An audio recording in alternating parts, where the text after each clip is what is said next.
शिवसेना पक्षाचं नाव आणि धनुष्यबाण चिन्ह यावर सर्वोच्च न्यायालयात उद्या अंतिम सुनावणी होणार आहे। याच पार्श्वभूमीवर असीम सरोदे यांनी आता प्रतिक्रिया दिली आहे। जर एकनाथ शिंदेंकडून पक्षचिन्ह आणि शिवसेना हे नाव काढून घेतलं तर शिंदेंची शिवसेना भाजपात विलीन होणार आणि शिंदेंच्या शिवसेनेतील अनेक जण उद्धव ठाकरेंकडे स्वगृही परततील असं मत सरोदे व्यक्त करतायत।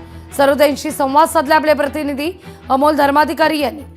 आपल्या सोबत स्वतः असीम सरोदे सर आहेत। सिरियल नंबर 37 ला सुप्रीम कोर्टामध्ये शिवसेना नाव आणि धनुष्यबाण चिन्ह याबद्दलचा जो सत्ता संघर्ष सुरू आहे ती केस लागलेली आहे, परंतु 37 सिरियल नंबरला प्रकरण लिस्ट झालेलं असल्यामुळे ते 4 वाजेपर्यंत सुनावणीसाठी रीच होण्याची शक्यता कमी आहे। अशा वेळेस जर सकाळीच कोर्टाने ऐकून घेतलं आणि विनंतीला मान देऊन सांगितलं की ठीक आहे आपण हे प्रकरण घेऊ, कारण की आधी त्यांनी 21 आणि 22 ला ही सुनावणी आपण ऐकू असं म्हटलेलं होतं, पण बाकीचे प्रकरण त्यांच्या समोर असल्यामुळे तशी विनंती मान्य करतात का आपल्याला माहिती नाही। भारतीय जनता पक्षामध्ये काही जणांना घेतल्यावर अर्थातच काही जणांना मग नवीन पक्ष वगैरे याच्या खाली जायचं नसेल तर ते उद्धव ठाकरे यांच्याकडे परत जाऊ शकतात।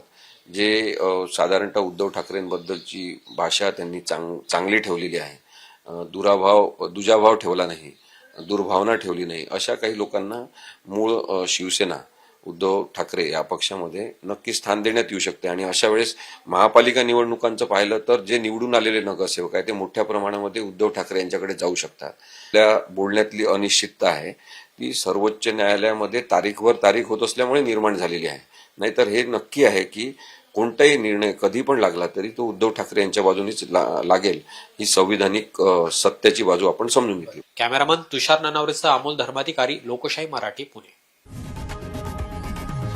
लोकशाही मराठी ऐका, पहा, जागरूक रहा।